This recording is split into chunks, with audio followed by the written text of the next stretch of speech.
Thanks for joining me, Madam Horror, for your bedtime scary stories. If you have a story you would like read on this channel, send it to me at madamhorror1@gmail.com. Hit the like and subscribe buttons, and we'll dive deeper into the unknown.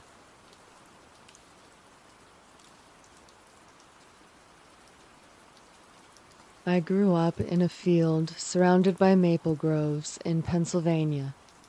We had lots of open space in the field when I was really young, and gorgeous views of big, rolling hills.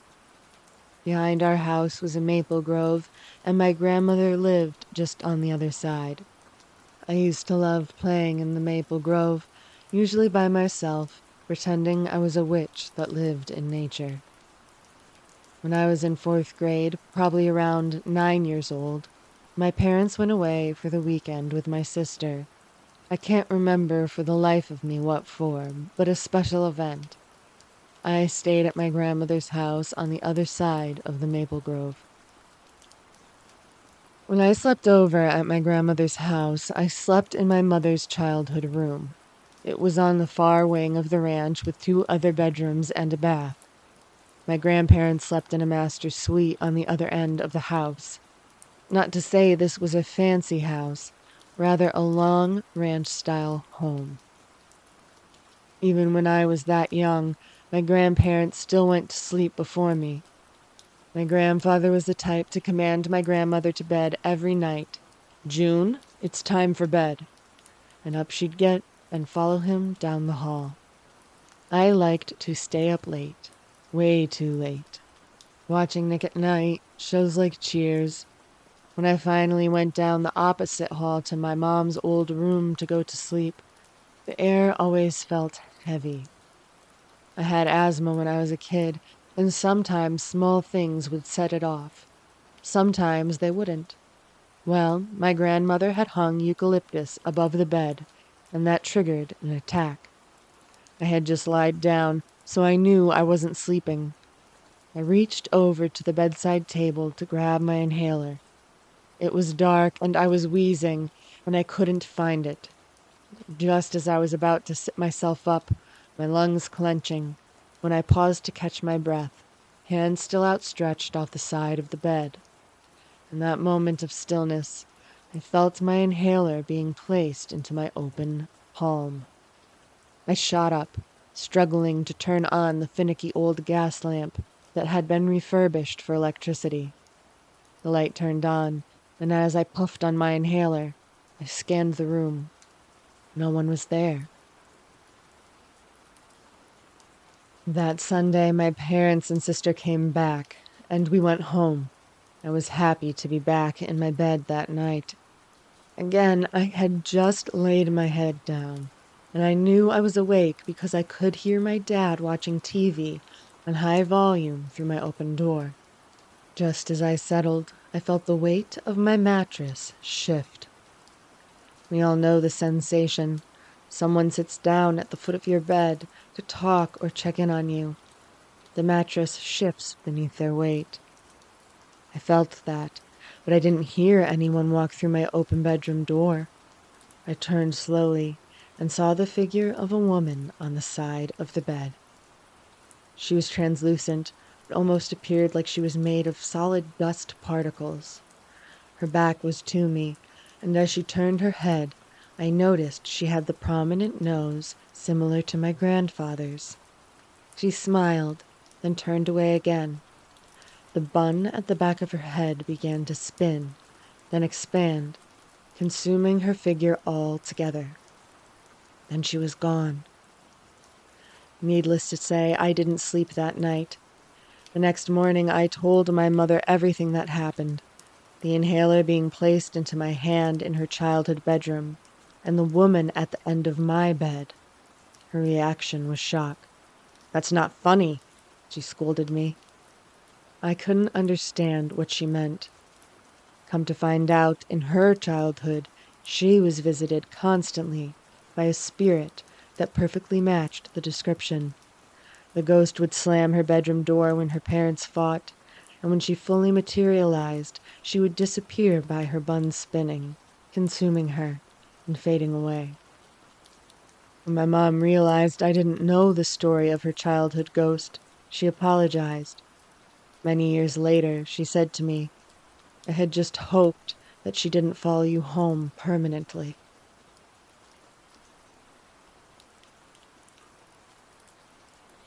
When I was a teenager, I went through a tremendous amount of stress.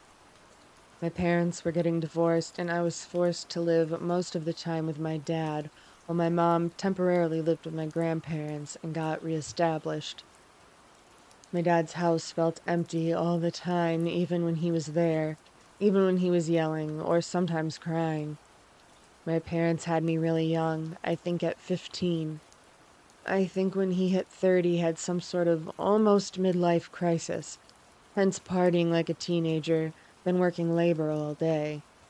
He had very little room in his heart for me. A lot of times when he was there, he was drinking with his buddies or a random lady. When my mom realized this was going on, she was mad, but I was about 16 at that point, and she knew she couldn't shelter me from everything. She just worked as hard as she could to get a place for the two of us so I wouldn't have to spend so much time in an unstable environment. She also worried I'd start drinking, either from having my dad's drinking buddies and girlfriends around, or from my being alone most of the time in a house full of alcohol. Honestly, though, my dad's behavior was so sloppy, and he lacked any control when it came to drinking. It turned me off from drinking altogether, and to this day, the only alcohol I really drink is the occasional ginger beer. Judge me if you want, I'm secure in my masculinity. At night, especially when my dad was out working or partying, I would sometimes feel a presence. It filled the whole house, and even though it scared me, it wasn't a bad feeling, just not something I was used to. It would grow, almost buzzing, but even though my heart would pick up to a jog as I laid in my bed, I'd suddenly wake up the next morning, totally refreshed. I wouldn't even remember drifting to sleep. One school night, my dad had about half a dozen people over, and they were drinking and just being loud and stupid. You could call me a redneck. I enjoy hunting, the solitude of it. But these people were acting like straight, white trash. Hootin' and hollerin', and literally doing things like bashing beer cans on their heads, smashing beer cans with a sledgehammer on a stump outside. Activities that were downright self-destructive. I snuck out of my room into the kitchen to look for a snack around 3 a.m. The party was nowhere near over, and I thought a snack might help me sleep through the noise. As I'm standing at the fridge, one of my dad's girlfriends came stumbling in and pinched my butt. At that, I started crying, just sniffling, not wanting to let her see. Like I never felt safe in this house, and now some much older woman had touched me. I don't tell my friends that part of the story because they wouldn't understand how that pinch confirmed I wasn't safe in my home. Then that presence dropped on the room like a ton of bricks. I could hear it buzzing, almost hurting my ears, making my eardrums feel like they were going to pop. And then my bedroom door slammed. Once, twice, again and again, building speed. My dad stomped down the hall, screaming at me to effing stop slamming the effing door. I guess he saw I wasn't in there between door slams, and he came running back down the hall with a scared look in his eyes he'd never let me see before. Slowly, his entire entourage, as I called them, wandered into the house. They gathered at the end of the hall, just watching the door slam, slam, slam. I was still in the kitchen watching them, covering my ears and trying to block out the chaos. My dad's one friend, who was 6'3" and about 350 pounds, stomped down the hall, calling me names and saying I'd rigged the door somehow. I wandered to where they stood at the end of the hall, my dad's friend stopping in front of the slamming bedroom door and trying to grab the knob. It was too fast, and he was too drunk. He fell forward, and his fingers were squished between the door and the frame. He was screaming, the skin on his fingers scrunched up, torn and bleeding. But the door had stopped slamming. The women turned on their heels and left, and my dad wrapped up his buddy's hand in an old t-shirt and set him up to sleep on the couch. But he ended up leaving not long after. My dad didn't go down the hall the rest of the night, not even to his room. That presence was still hanging in the air, even though the door had stopped slamming. But I went to my room, closed the door behind me, and fell right to sleep.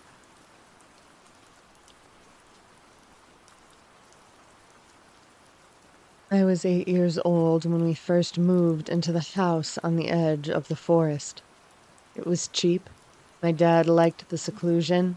My mom loved the house itself. And my siblings and I were excited about playing in the backyard and exploring the forest. Our first sign that something wasn't right was that our dogs were absolutely terrified of the forest. If a toy they'd been playing with found its way past the tree line, they would refuse to retrieve it. And when one of us went in, they would pace anxiously until we returned. On occasion, we'd notice the dogs staring at a spot in the forest in obvious distress, sometimes growling or barking, but we could never see anything there. If we were in the backyard when it was getting dark, we sometimes heard noises like someone was walking through the forest. Sticks crunching underfoot, branches being pushed aside. If we called out, there was no response, but if we shined a flashlight around, we would occasionally glimpse, for just a split second, something that we could swear looked like a person walking around in the dark. My parents quickly banned us from entering the forest at all after dark, and even during the day we weren't allowed to go out of sight of the house. My sister's bedroom window looked out at the backyard and the forest beyond, and she remembers looking out her window one night and seeing a shadowy figure standing right at the edge of the backyard. She says there was something wrong with it, like it wasn't quite standing on the ground, and it was a little too tall to be a person, and it was sort of distorted, and she was convinced it was staring at her. She called out for our dad, saying there was a man in the yard staring through her window, and when he ran outside to chase off whoever it was, she continued to watch the figure. It didn't move away, but when the light from our dad's flashlight passed over it, it suddenly just wasn't there anymore. We regularly heard knocking at the back door at night, with no one there. Our parents thought it was teenagers playing pranks and stopped bothering even opening the door, until one rainy night when the knocking was persistent and agitated. My mom pointed out there might be someone needing shelter from the heavy rain outside. When she opened the door, not only was there no one there, but there were no wet footprints on the porch. My parents eventually installed a security camera, and there was never anyone at the door. The camera wasn't all useless, though. About 3 years into living there, my brother started having night terrors and sleepwalking. When he went sleepwalking, he would always go out the back door and start walking towards the forest. My mom, being a light sleeper, would hear the door open and would run out to get him before he made it to the forest. After the third or fourth time it happened, my brother asked to see the camera footage because he wanted to see how he looked when he was sleepwalking. The footage showed him walking out onto the porch, then pausing as if listening to something, and shaking his head, then reluctantly walking forward as if being pulled or forcefully guided by something. One evening my dad was in the backyard and he heard my sister calling him from the forest, seemingly in distress.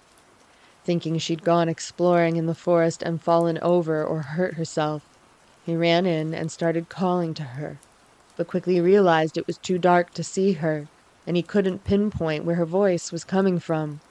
He told her to wait where she was while he grabbed a flashlight. When he ran back into the house for the flashlight, he saw my sister inside, safe and completely unconcerned.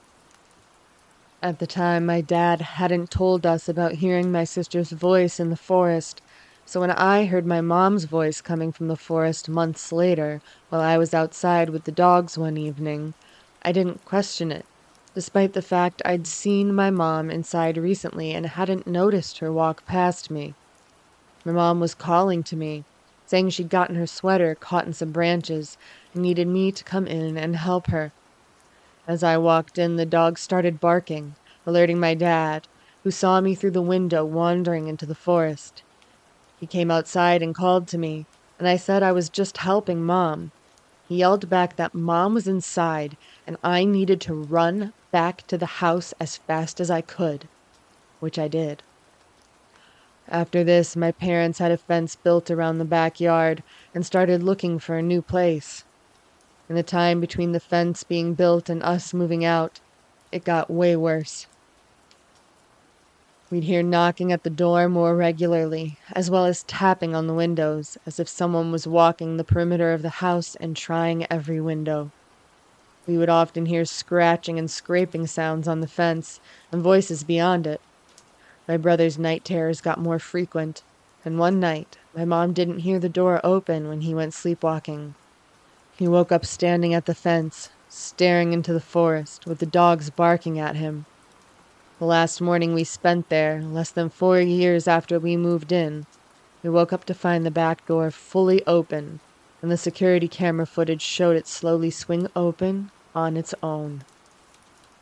Since moving out, my brother's sleepwalking has stopped, though he still gets night terrors and he suffers from pretty severe anxiety. A few nights ago, he called me out of the blue, and after a bit of small talk, he asked me if I think the door being open that final night means whatever was out there finally got in. He was trying to make light of it, saying he was getting into the spirit of Halloween, joking about how maybe we should all get exorcised, just in case something had latched onto us all those years ago. I think he's deeply bothered by everything that happened. I know I still am a little. I still get nervous around dark wooded areas. I don't know what to think was out there in the forest behind our house at night, but I get the feeling that, given the chance, it would have swallowed us whole. For context, my tribe specifically is the Kickapoo tribe. We are spread out throughout Kansas, Oklahoma, Texas, and Mexico. I have family everywhere, but I live in Oklahoma. Our tribe still practices its traditional ceremonies. That is to say, it's all taught old school. Outsiders are not welcome, and nothing is written down, and we have several tribal members who don't even speak English or know anything about what's going on around the world. Anyway, when I was young, there was a ceremony that had to take place in Mexico every year. My grandmother had a house down there that my relatives rally at. There is a lot of us, more than the house can hold. Luckily, it's relatively cheap to build over there, so my grandmother had a smaller house built on the same property. My family, my aunt's family, and my uncle's family were there. My grandmother is a superhero, so she is helping another group of family with their ceremony, since the knowledge is all oral and my mom had all of ours handled. The entire reservation in Mexico is located in the middle of nowhere, about 4 hours' drive from Eagles Pass, and once you get there, it's another 2 hours until you get to the property. It's really big, and there are mountains within walking distance. My grandmother's houses are actually at the foot of one. There are no good stories that involve those mountains. They are considered a taboo place. We don't go up there except to hunt. The ceremony must be done for your protection if you have to go. I was maybe 8 or 9 at the time. My aunt lives in Texas, and my sisters and I don't get to see our cousins very much, so these trips were the closest thing that we had to family vacations, even though they were nothing but long work days. We would laugh and laugh. There is no electricity over there. As someone who grew up pretty close to Oklahoma City, I sometimes forget how dark it can be when there are no cities nearby. No lights on the horizon, no cars on the road. Just finding the 2 small houses on our property can be pretty difficult if no one has any fires going. There is a window in each room that is barred, and the doors are all made of steel.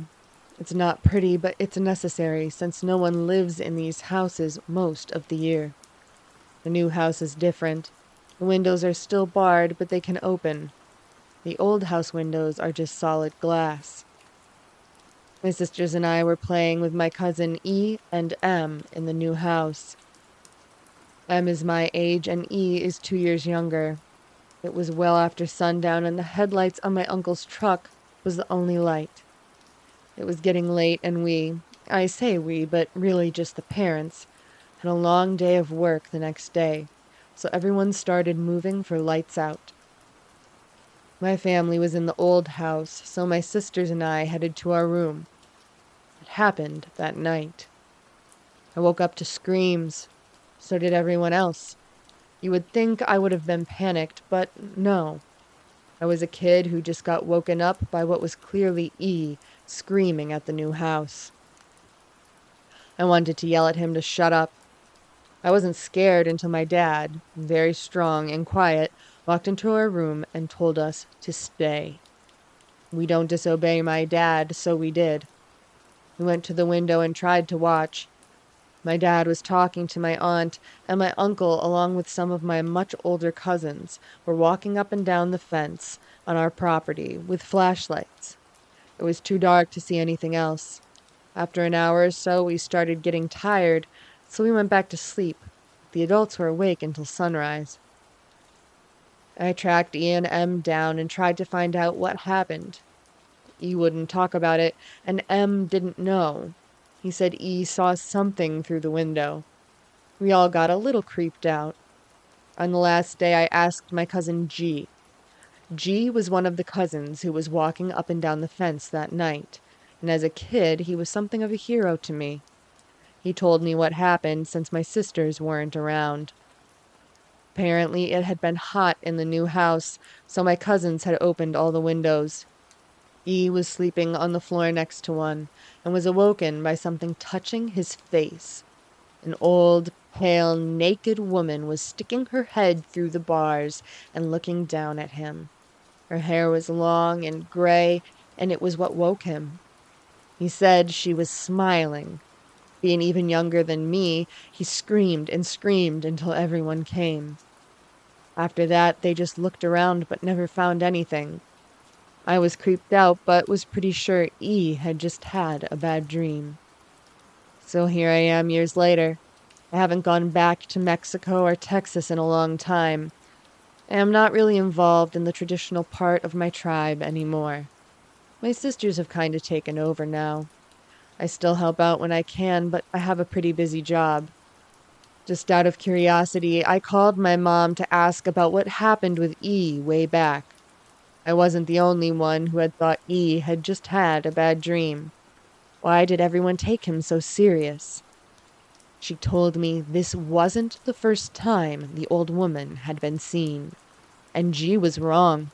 They found her bare footprints going from the window to the fence headed toward the mountains.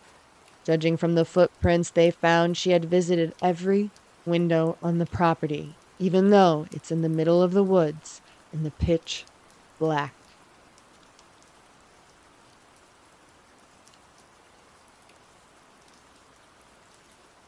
I hope you enjoyed tonight's scary stories. If you did, remember to hit the like and subscribe buttons. If you have a story that you would like read on this channel, please send it to me at madamhorror1@gmail.com. Join me next time for more tales of the unknown.